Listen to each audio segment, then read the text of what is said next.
इस वीडियो में आपको दिखेगा कि मुझे एक प्रोस्टिट्यूट ने पकड़ के रखा था और छोड़ ही नहीं रही थी। बहुत मुश्किल से अपनी जान बचा के भगाऊं। तो वीडियो पूरा देखिए और आपको पता चल जाएगा। तो आज हम जाएंगे मुंबई के फेमस रेड लाइट एरिया में, जिसका नाम है फॉकलैंड रोड, जो ग्रैंड रोड स्टेशन से वॉकिंग 5 मिनट की डिस्टेंस पे है। तो अभी हम ग्रैंड रोड स्टेशन पे हैं। यहाँ से हमें ग्रैंड रोड ईस्ट में जाना है।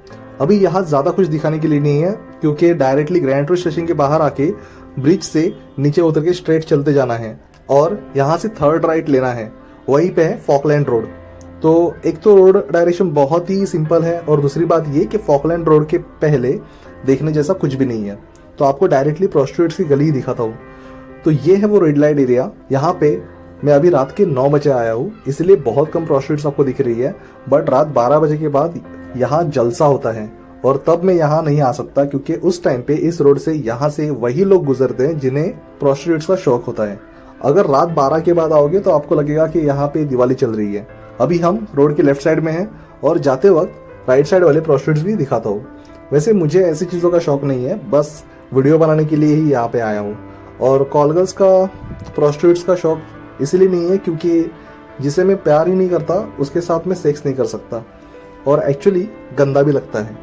तो अभी मैं यहाँ पे आया हूँ तो मेरी खुद की भी बहुत फटी हुई है और इन औरतों को देख के पता नहीं मुझे डर क्यों लगता है। वैसे मेरे कुछ फ्रेंड्स हैं जिनको इन सब चीज़ों के बहुत शौक है, तो उनसे मैंने इनके रेट्स पूछे थे। तो उन्होंने बताया था कि यहाँ पे जो औरतें मिलती हैं या प्रोस्टिट्यूट्स होती है वो 200 से 300 रुपए चार्ज करती है सेक्स करने का एक बार में। मैं यहाँ पे फर्स्ट टाइम 17 साल का था तभी आया था और यहाँ पे गलती से आया था। एक्चुअली उस टाइम पे गणपति का सीजन था। तब मैं और मेरा एक फ्रेंड तन्मय महालक्ष्मी स्टेशन से चलते हुए आए थे, सारे गणपति देखते देखते तब। और उस वक्त हमें मुंबई के बारे में कुछ भी नहीं पता था। तो हम गणपति देखने के लिए घुस गए इस गली के अंदर। थोड़ा चल के अंदर गया तो देखा कि एक औरत खड़ी है येलो साड़ी में, जो क्लीवेज दिखा रही है और वो अंदर बुला रही थी। तो तन्मय जा रहा था। मुझे भी कोई आइडिया नहीं था कि एग्जैक्टली क्यों बुला रही है। हमें लगा कि उसे कुछ पूछना होगा।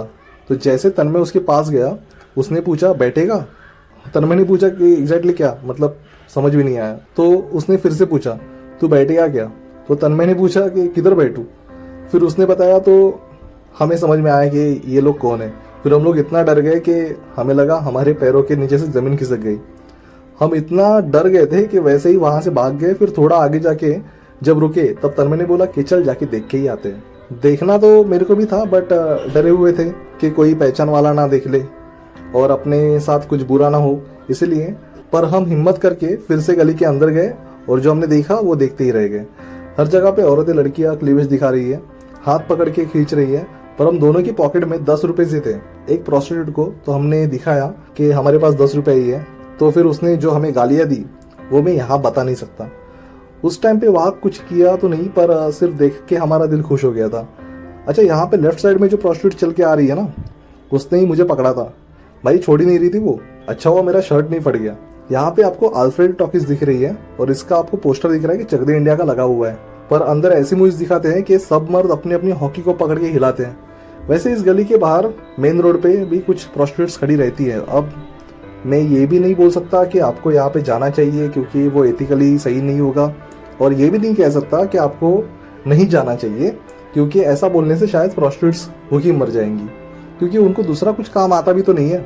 कुछ सालों पहले मैंने एक न्यूज़पेपर में न्यूज़ पढ़ी थी कि जितने भी प्रोस्टिट्यूट्स को एनजीओ वालों ने ब्रोथल से बाहर निकाला, वो फिर से उसी ब्रोथल में जाती है, क्योंकि उन्हें कहीं पे भी कोई जॉब नहीं मिलता और जितना पैसा इन्हें सेक्स करके मिलता है उतना पैसा किसी दूसरे काम में नहीं मिलता। और ऊपर से दूसरा काम करने में इनको हार्डवर्क भी करना पड़ता है।